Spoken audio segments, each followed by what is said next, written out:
Hey guys, it's your boy Mike, and today I'm here with another review, but this time in the form of a little bit of a history lesson too.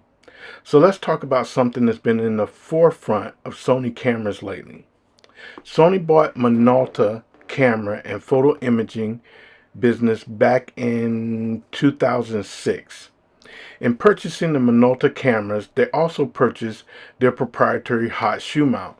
Now that hot shoe mount was like a reverse shoe mount. It looked really funny, but they're still around today because they came off the Minolta camera. Now, multi-interface shoe, or the MI shoe, is a proprietary camera hot shoe introduced by Sony on the 12th of September 2012, replacing an assortment of other proprietary hot shoes used by Sony in various types of cameras in the past, including the anti-lock accessory shoe, aka AAS or IISO shoe, introduced by Minolta in 1988 and used by Sony A-series DSL and SLT and some NEX cameras, and the Smart Accessory Terminal, or SAT, Type 1, Type 2, used on a majority of the Sony NEX line. It also replaces Sony former CyberShot hot shoe, Intelligent Accessory Shoe, or IAS, and Active Interface Shoe, AIS. Try saying all these in one breath. So basically, while the MI mount shares the same middle connection and frame as a standard ISO 518 hot shoe, which is the regular standard hot shoe for everything, it is a proprietary accessory hot shoe, was designed to add electrical connectivity to capable camera or compatible cameras, allowing for the connection of accessories like flashes and audio receivers. Also, with compatible audio accessories, the MI shoe can transmit a digital audio signal directly to the camera. This removes the need for bulky analog audio cables and their associated analog to digital, or AD, conversions, resulting in a cleaner, low noise recording. Now, this made it better for Sony to add audio devices to their camera devices, in particular like shotgun mics and even their Sony EC W3 two-person wireless microphone system at a whopping price of $605. But it also opened the door for other companies to add their audio systems to the Sony ecosystem quickly. The first audio company after Sony that I know of to take advantage of this was DJI. DJI, they used the multi-interface shoe on their uh, DJI Mic 2 system. Soon, Ceremonic and Hollyland joined in with their own variations. Okay.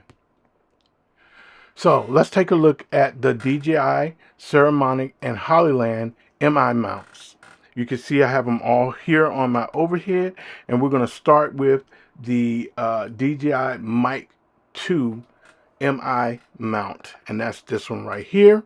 As you can see, it's pretty cool, and when you flip it up, it has contact points on the inside to lock in. On the bottom is your foot adapter, which slides into your Sony mount.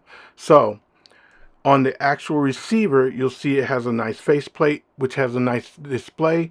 On the back, it has a USB-C input for updates and things, and you have the charging points, but you also have a slide panel that comes off where you can see the adapter mounts there.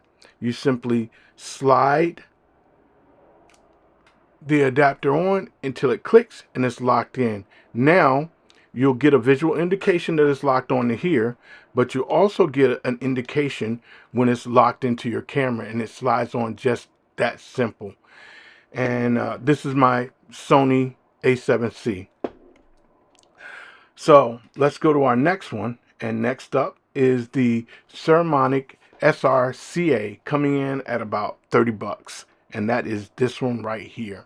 So when you flip it up, you'll see it flips all the way back, and it's got like a twist lock thing. So it doesn't have a slide on to the contacts. What you do is you take the receiver, this is the ceramic receiver. You can see it has a little divot in the back with the charging plates. You just position it right and then turn, and it locks into position. It has the same slide on guidepost that the other hot shoe mount has. So it's really simple. You just pull it back, and on this one you push it in and lock it just like the other ones, and you're locked in. The one thing about this particular hot shoe mount is you don't get any indication when it's locked into place. So that's the ceramic, and we'll go ahead and pull it out. This one's a little bit tight. So now let's go to our next one, and our next one is actually the Hollyland HL hot shoe mount adapter, and I'm using my Lark Max 2 to demonstrate this. The Hollyland has a USB-C fitting in the back. It has a nice cover plate like the DJI. They look almost alike. And when you flip this up, it has a USB-C right there. Now, this has a tongue and groove, so you slide it on, and then when you slide it completely in and push it a little bit, you'll hear a small click, and that means it's locked into place. You will get an indication on this that it's locked into place, and when you put it on the camera, you'll get another indication that it's locked onto the camera and the camera's working. This is a really nice one. Like I said, it's running at about $41 for the Hollyland. Now, the DJI Mic Mini and the DJI Mic 3 are both plugged in to the DJI mic adapter, MI adapter, for those two by USB-C, as you can see right there, which means you have to use the dongle off the back side of both of them. We'll start off with the Mic Mini receiver. You have two indication lights and a light showing you when it's working. You have a out, and you have a USB-C in the back for updates. You have the charging ports, and you have a power off and on, and a link button here with a dial that shows you visual indications. You don't get the actual screen like the rest of them. It does have a slide plate like the DJI Mic 2 does, but here what you're going to do is you're going to simply slide in, make sure I slide it in right. You're going to slide in your dongle, and now you're able to use it on your MI adapter.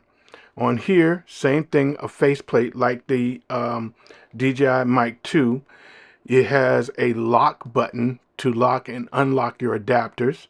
It has an on and off switch. You do have a slide plate, but you have to push that lock button to get the slide plate off. It's hard to lose that slide plate. Also, you have to hit that unlock button to pull the dongle in and out. Well, not in and out, but out. So I'll push the dongle on, you'll hear it click. You have the out, and this has a twist lock for your cable, your 3.5 millimeter jack to go out, but we're going to put it into here.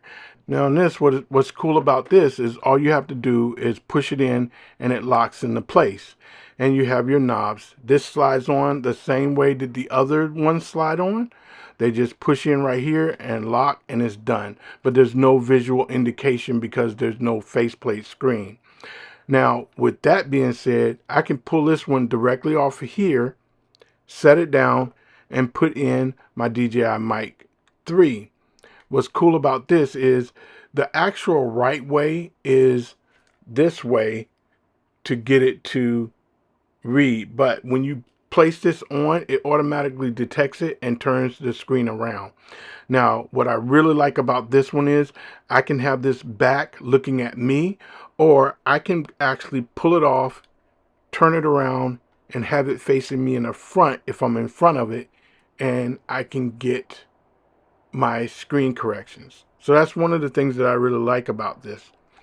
And this actual adapter that's on here, right here, they pull off and on, it goes for $39. So it's about the same as all of them. As you can see, each of these mounts are easy to install and a great addition to your audio sound. I'll leave it up to you on which one you want to get. I'm kind of tied between the Harleyland Lark Max 2 and the DJI Mic 3. I'll save that for my next video.